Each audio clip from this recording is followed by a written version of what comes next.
Thank you, Dilip, for the invitation. And thank you also to Professor Korobi Sen for her generous support of this lecture series. I'm honored to have the opportunity to speak in memory of Shatadru Sen.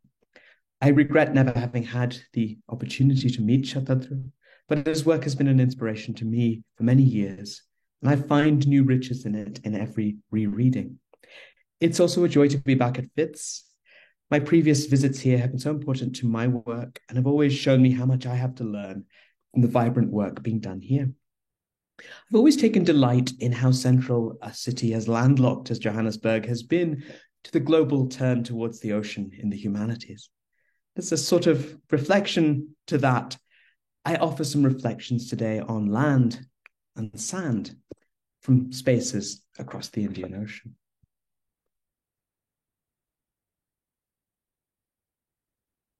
When I returned to Singapore last year, after a 2-year strict border closure, I went to visit this old friend. This tree, known as the Burmese banyan, sits by the edge of a lake in Singapore's botanical gardens.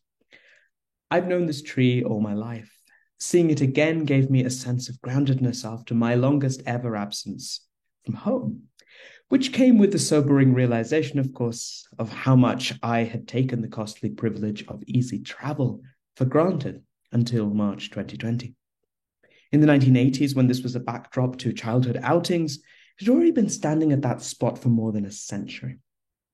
The first photograph we have of the tree is from about 1877, and by that point, it's already quite tall. We don't know why it came to be called Burmese banyan. The tree is a relatively rare species of figs scattered across Southeast Asia, but not, or at least not documented in Burma.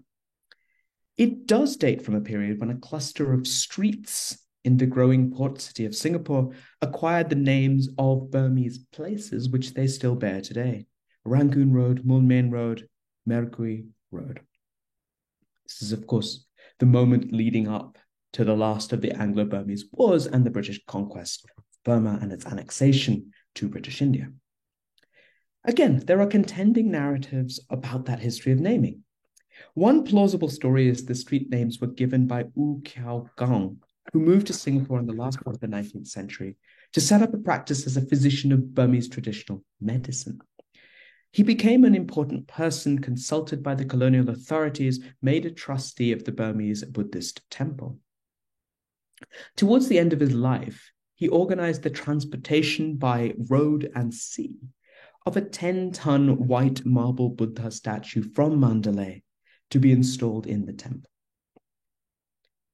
The names, trees, streets, people all date from a moment in Southeast Asian history when labels of origin were often fictions, either artful or malign. Banyan trees, of course, take root in an unusual way.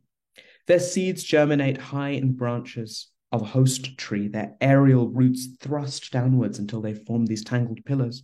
These wrap around the host tree's limbs and trunk, crushing the bark. The host tree eventually dies of strangulation. As an urban naturalist in Singapore put it in a recent blog post, the Burmese banyan began its life with murder. Trees, Tim Ingold writes, have a temporality consonant with that of human dwelling. Temporality consonant with that of human dwelling. And so it is that the Burmese banyan, from the opening act of strangulation, is a site of intergenerational memory. The official history of the Singapore Botanic Garden records the memories of its herbarium staff playing under this tree in the 1930s. My own conversations with current staff members elicited many stories of the tree spanning the 1970s to the 90s, and it has a place in my own memories. In a paper published in Science a few years ago, the marine ecologist Greta Peckel and colleagues declared that we are living in the midst of a universal redistribution of life on Earth. Under conditions of accelerated planetary heating, ecological zones, species of trees, animals, and plants are edging polewards and towards higher elevations at an estimated average rate of 115 centimeters a year. No corner of the planet Peckle and colleagues show remain untouched. Crabs invade the continental shelf of Antarctica, kelp forests in Australia forced out by seaweed turfs. A universal redistribution of life on Earth. The more I've thought about it, the more I've grappled with what exactly that means in historical perspective. The word redistribution first appeared in English in the 1830s from the French, and the prefix re here has two different senses. One as in back to the original place, as in return, and another conveying again, anew, once more, as in renew. Distribution had a 14th century meaning of an act of dividing or parceling out. And of course, there is the meaning it has in Thomas Hobbes's Leviathan, where he writes, "The nutrition of a commonwealth consisteth in the plenty and distribution of materials conducing to life." What this reminds us of, I think, is that the redistribution of life on Earth has often been just that, an intentional act, an act of dividing or spreading out as much as a spontaneous ecological process. Some ecologists believe that the universal redistribution of life on Earth needs greater intentionality.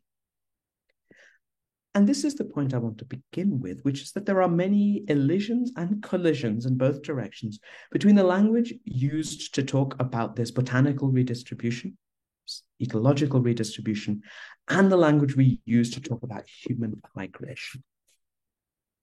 Suprabha Seshan, an Indian botanist, has spent many years working in the Gurukul Botanical Sanctuary, Kerala, and she conceives of the botanical sanctuary in the original sense of that term as a place of safety. We refer to these plants as refugees, she writes, of plants recovered from forests that are being destroyed or plants confused by scrambled signals of temperature and humidity. Others go a step further and draw on a different sort of vocabulary. They speak of a planned redistribution of life on Earth as a process of assisted colonization, assisting species to move to where they can thrive. Assisted colonization.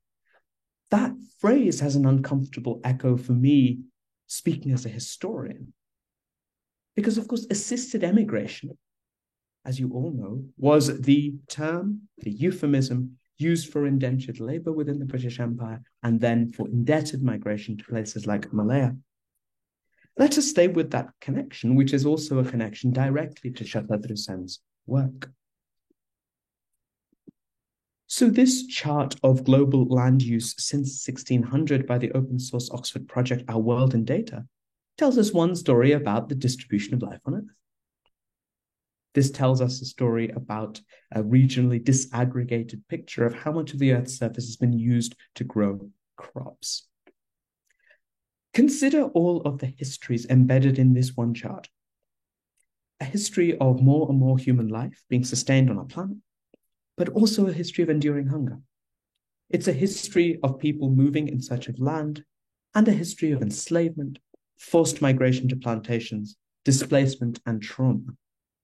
It's a history of what scholars of biodiversity are calling the sixth extinction.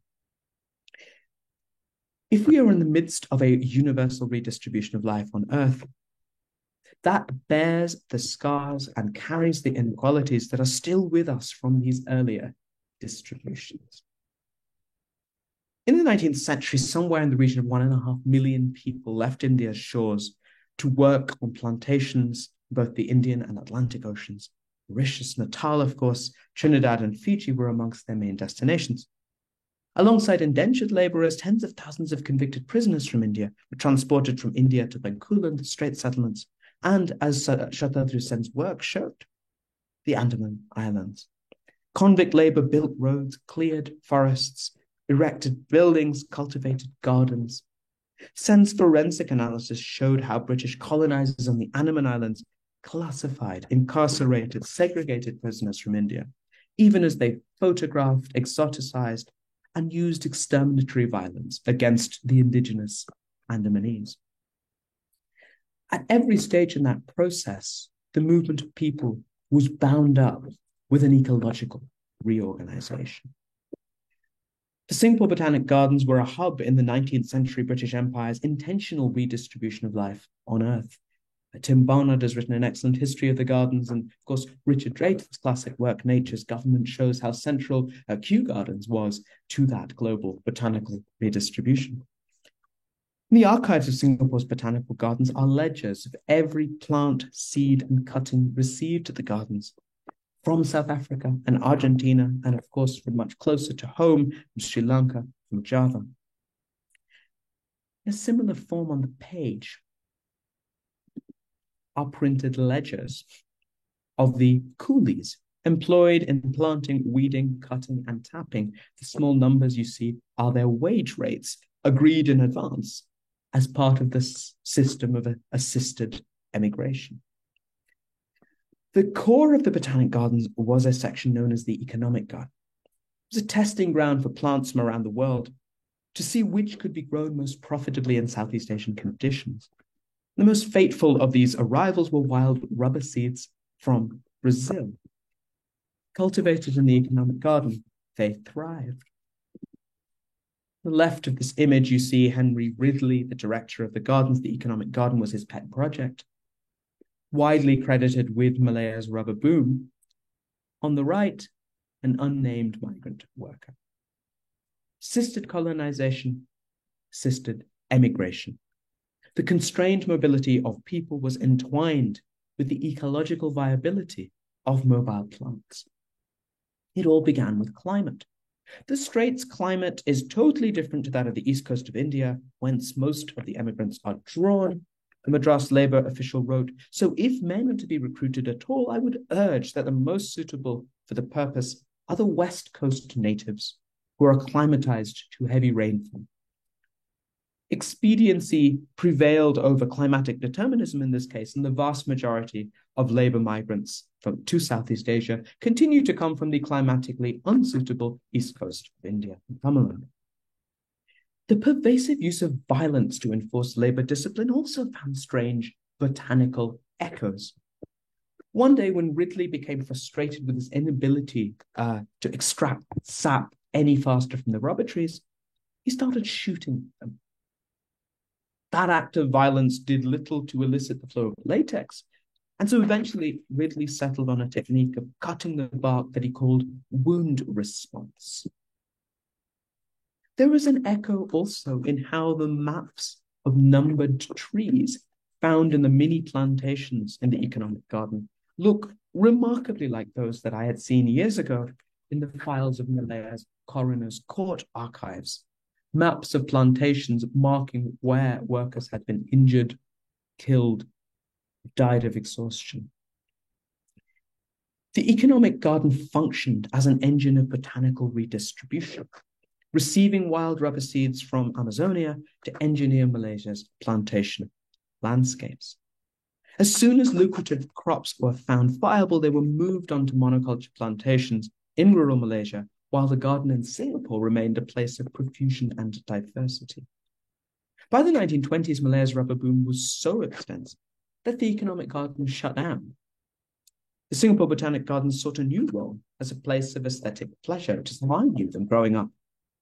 Its research department pivoted to focusing on creating the perfect hybrid orchid. Left behind in Malaysia, of course, was a Tamil migrant population that often felt itself cut off both from India and from the local world around the plantations. As the anthropologist Andrew Wilford has shown in two brilliant books on plantation life in Malaysia, these were landscapes of immobility, which nevertheless became homes of a kind, imbued with local religious significance, even while increasingly disconnected from diasporic connections with India.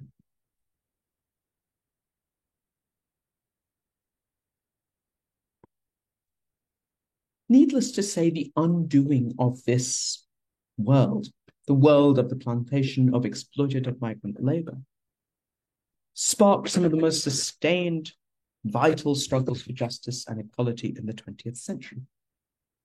The revolution of decolonization sparked and left unfinished struggles for gender equality, racial equality, caste equality, sexual equality.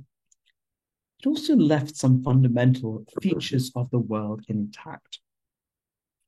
The first, and I think vital in our times, is a profound inequality in relation to mobility. That is to say, it left in place ways of categorizing people, a documentary regime that decided who could go where, that continues in many ways to the present day. There's a through line between the images on the left and the right here. The first is an identity document of a male indentured worker destined for Fiji in the 1880s. The second is a recent and eventually abortive scheme by the Indian government to issue two different colors of passport depending on the socioeconomic class of its bearer. Secondly, very few post-colonial states broke from the view that saw human beings as separate from the rest of nature and nature as a resource for exploitation. And the corollary to that is that there remained a sense that some people, like some landscapes, could be sacrificed. Witness the 40 million people, minimally 40 million people in India alone, most of them Adivasi, who've been displaced by large dams since 1947. Rob Nixon has written movingly of these unimagined communities, of the paradoxical figure of the development refugee. In a world newly divided between the superpowers in which newly independent countries asserted their rights to develop their resources, the Indian Ocean very quickly became both a source and a conduit for that most vital of modern substances. During the Second World War, Meghnad Saha, the Bengali astrophysicist and nationalist, popular science educator, saw how important oil would be to the future. He urged soon-to-be independent countries like India not to cede their oil resources to ever more powerful conglomerates. 2 decades later, Auguste Toussaint, chief archivist of Mauritius and a noted local historian, wrote probably the first synthetic history of the Indian Ocean, which he published in 1961 in French. In it, he saw the age of petroleum as inaugurating a new phase in the Indian Ocean's history. After the steamship and electricity came oil, Toussaint wrote. The three formed a triad which has dominated all oceanic history until today. Toussaint compared these technologies with those deities with several arms which are found in Hindu temples. Among them, oil might appear as a kind of purifying Shiva, he wrote, frenetically dancing in a circle of fire, principle at once of creation and destruction, yet more often engaged in destroying than creating. Dalia Khalili has shown in her brilliant 2020 book, Sinews of War and Trade, what an elaborate infrastructure, a whole logistics industry has grown up around that. Connectedly, perhaps the most fundamental redistribution of life in the last decade of the 20th century has accompanied not botanical gardens, but accelerated urbanization. The arsenal of nature-dominating technology upon which urban life and connectivity depend has been called, in aggregate, the technosphere, an agglomeration of buildings, cables and tunnels, roads, railways, ports, airports. Over the 20th century, the technosphere has grown unfathomably large, with, on one recent estimate, a combined mass of 30 trillion tons, including 11 trillion tons, of urban settlements, which accounts for by far the largest proportion, followed by agricultural land. The legal scholar and philosopher Jedediah Purdy describes the technosphere, another conceptual inversion, as the exoskeleton that sustains the soft creature that is humanity. But Purdy also makes what I think is an error when he claims that for every human being on average, there's 4,000 tons of built environment supporting us. That on average, I think, is misleading because there are few inequalities more gaping in the world than unequal access to infrastructure. The redistribution of life on Earth is in every way shaped by those inequalities. And we see this in Singapore. Singapore's growth is embedded in the paradox that a city with an astonishing profusion of urban nature, a self-conscious garden city, has built itself on an absolute dedication to insulating itself from nature and liberating itself from nature's limits. In an insightful essay on Singapore called Some Islands Will Rise, Matthew Schneider Meyerson writes, "If drowned cities are one likely future, island fortresses are another." As my colleague Nur Fadila Yahaya shows in her important new work, Singapore was among a large number of port cities in the British Empire built upon reclaimed land, Bombay, Hong Kong, many others, even Boston. The scale of that expansion grew vertiginously in Singapore after its unwilled independence from the Federation of Malaya in 1965. Since the 1980s, Singapore's total land area has expanded by a total of 25% by quarter. You can see this wonderful reconstruction by Noel Murphy. On that reclaimed land sit its airport, its container port, central business district, flagship casino, overground and underground highways, and also many clusters of what might be the largest public housing project of any city in the world. Singapore's permanence is built on the impermanence of its landscape. In the 1980s, Singapore began exhuming cemeteries, which took up too much valuable real estate. Cemeteries disappeared before the march of highways and high-rises. Since 1998, the government has imposed a strict 15-year limit on all graves, after which they have to be relocated. There are many sources of belonging people in Singapore feel, but land, soil is hard-pressed to be one of them. Above all, Singapore has been built on sand. Such vast quantities of sand that Singapore is the largest consumer of sand in the world on a per capita basis, and in some years also the world's largest importer of sand in absolute terms.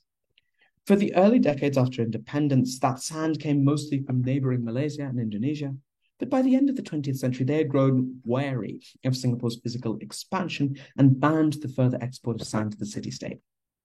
So where does it come from? Since the turn of this millennium, most of Singapore's sand has come from Cambodian riverbeds and beaches, with Myanmar now supplying an increasing amount. An unknown but probably overwhelming proportion of that is traded illicitly by so-called sand mafias.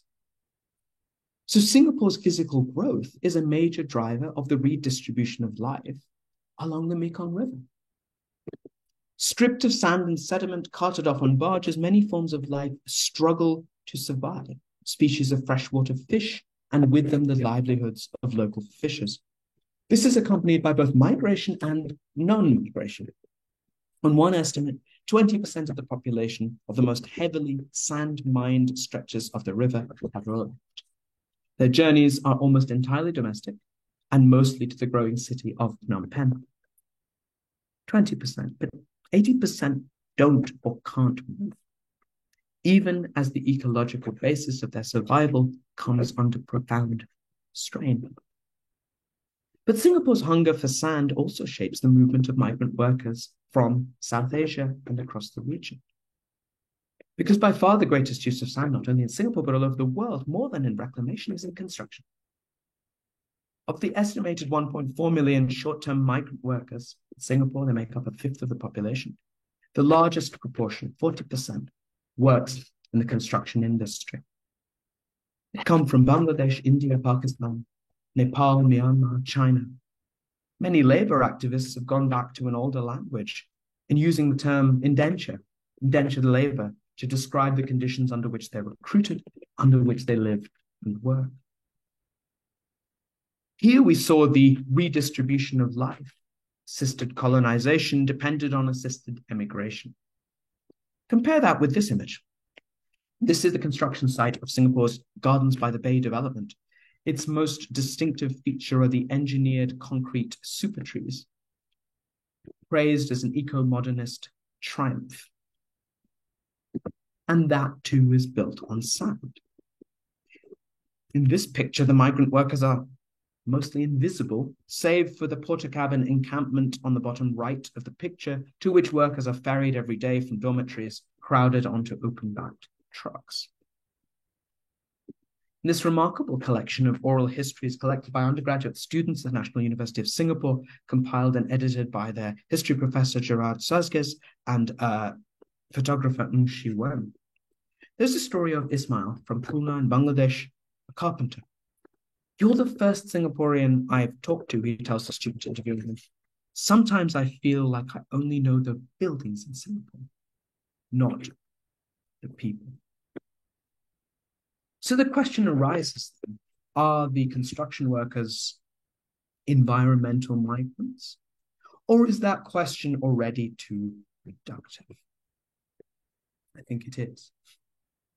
In a 2009 interview, Lee Kuan Yew, Singapore's first and longest-serving prime minister, reflected that air conditioning was a most important invention for us, perhaps one of the signal inventions of history. It changed the nature of civilization, Lee said, by making development possible in the tropics. And yes, air conditioning, perhaps as much as any other single technology, epitomizes Singapore's quest for insulation. But it is in the air, indoor and outdoor air, that the project has also frayed. Beginning in the early 1980s, and with increasing regularity and severity since the mid-90s, Singapore, like much of the Malaysian peninsula, has every few years been blanketed in a thick, choking smoke haze. The cause are fires on peat soils in neighboring Sumatra and Kalimantan, often blamed on slash and burn cultivators, but demonstrably linked by Indonesian environmental activists to large, politically connected plantation companies, many of them with extensive foreign investment. In El Nino years, when patterns of atmospheric circulation shift in the region, the haze lingers. The first truly devastating episode of smoke haze came in 1997. Day after day that year, the front page of the newspapers were photographs from every major city in the region, and their skyscrapers, which had been such proud symbols of prosperity, was like erased by the smoke. On a melancholy walk around Singapore's Makritchie Reservoir, a beloved piece of urban nature, conservationist Goh See Gwim evoked a shadow over the landscape. He wrote, "The smog-shrouded reservoir itself looked like a postcard from some foreign wintry land. The water levels were drastically down, with mudflats unusually exposed. Together, the forest, the animals, and myself, we all seemed to share in an overwhelming sense of unease. Our biological clocks awry." That intuition when biological clocks awry proved prescient. Several years later, Malaysian scientists showed that the smoke in 1997 had displaced colonies of fruit bats to the edges of pig farms, which proved to be the spark for the outbreak of the lethal Nipah virus, which jumped from bats to pigs and from pigs to humans, and had a case fatality rate until it was quite rapidly contained of 40%. But in the indoor air also are unwanted signs of the redistribution of life on Earth. Beginning at around the same time as the recurrent smoke haze, around 30 years ago, Singapore's seen an upsurge of outbreaks of dengue fever, despite having a system of street-by-street epidemiological surveillance and an apparatus of mosquito control that are amongst the best organized in the world. Dengue presents a particular challenge to the dream of insulation because its vector, the Aedes mosquito, is most likely to breed and bite indoors. It is as well adapted as any species to the technosphere. Worldwide, there are around 390 million cases of dengue a year, and almost every projection, as you see in this map, suggests that its range will expand with global warming. This, too, is a redistribution of life on Earth. Higher ambient temperatures, more erratic rainfall, and most dangerous for dengue are prolonged droughts followed by extensive rain, which is a pattern we're seeing more and more of. and infrastructural development, these are all driving the rise in cases of dengue, including in prosperous, insulated cities like Singapore. During the COVID years, as people spent more time indoors under strict lockdown, Singapore witnessed its worst ever outbreaks of dengue fever. And this poster is from 2022, a color-coded alert system around the city. Migrant workers have long borne the brunt of dengue, and they bore the brunt of COVID too. Even as Singapore made headlines for its efficient handling of the pandemic through contact tracing, COVID spread rapidly through overcrowded migrant workers' dormitories. And the response was in some ways even worse, a lockdown that lasted for migrant workers more than a year, longer than it lasted for the rest of the population, prohibiting migrant workers from leaving their dormitories for any reason other than to go to work. With both COVID and dengue cases, Singapore documents separately what it calls community cases and what it calls foreign worker cases. Could there be a starker indication that foreign workers are not considered part of the community?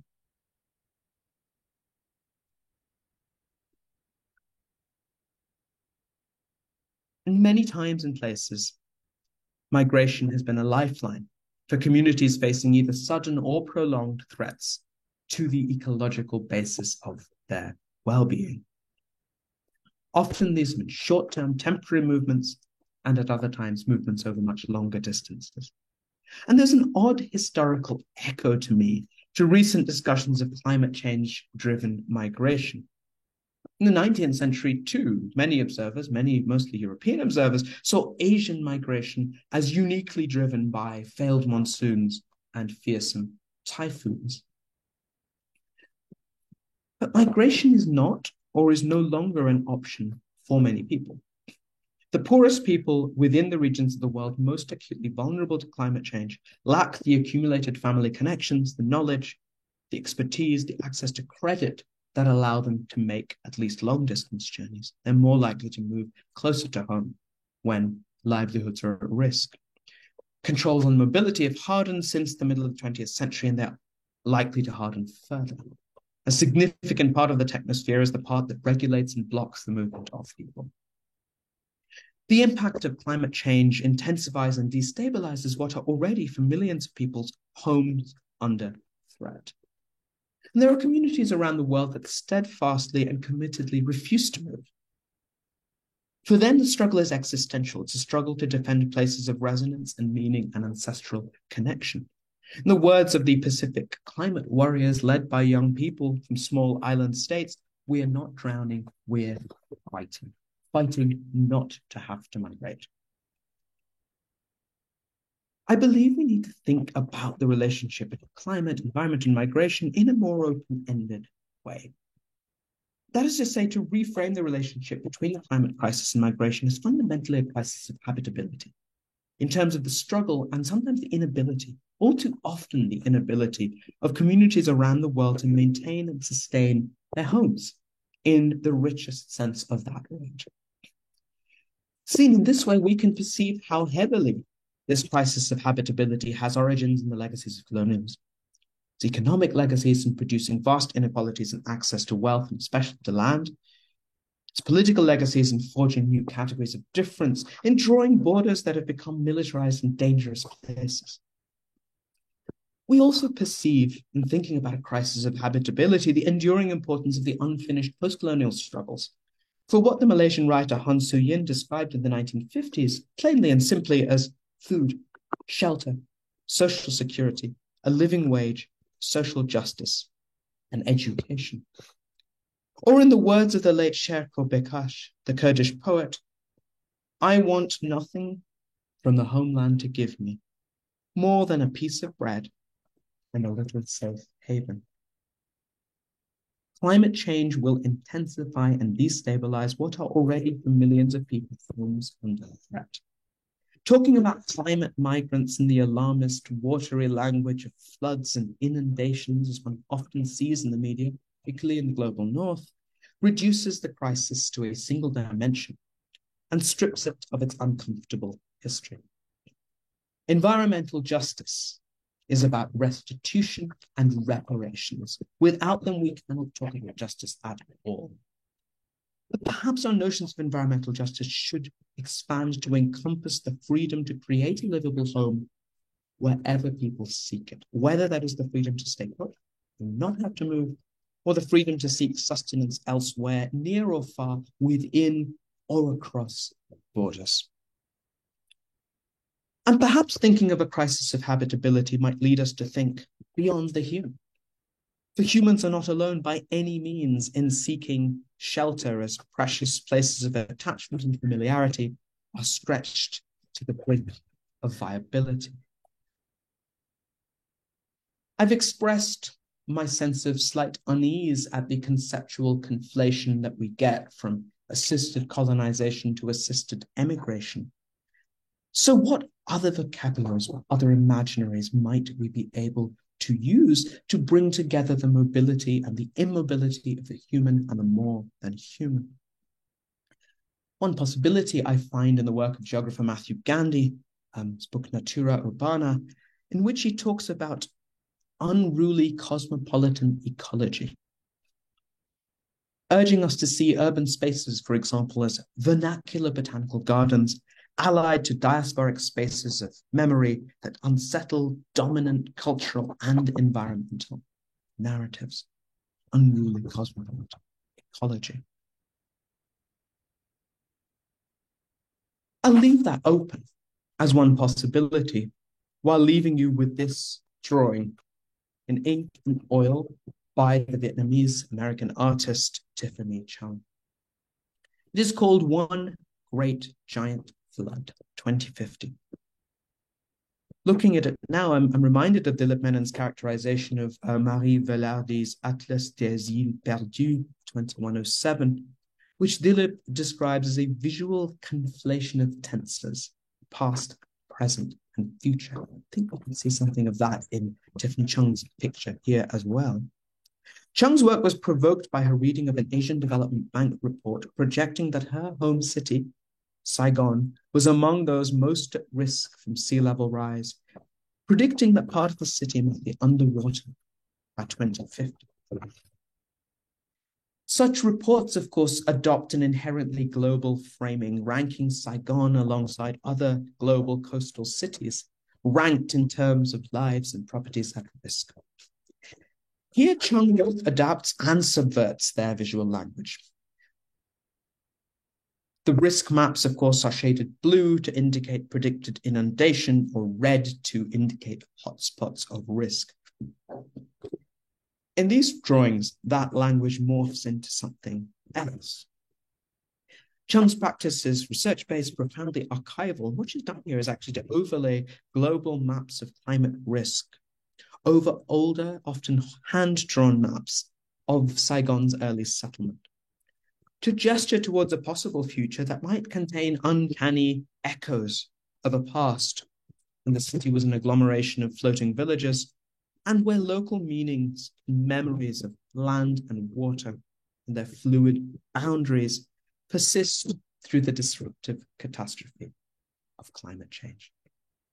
Thank you very much.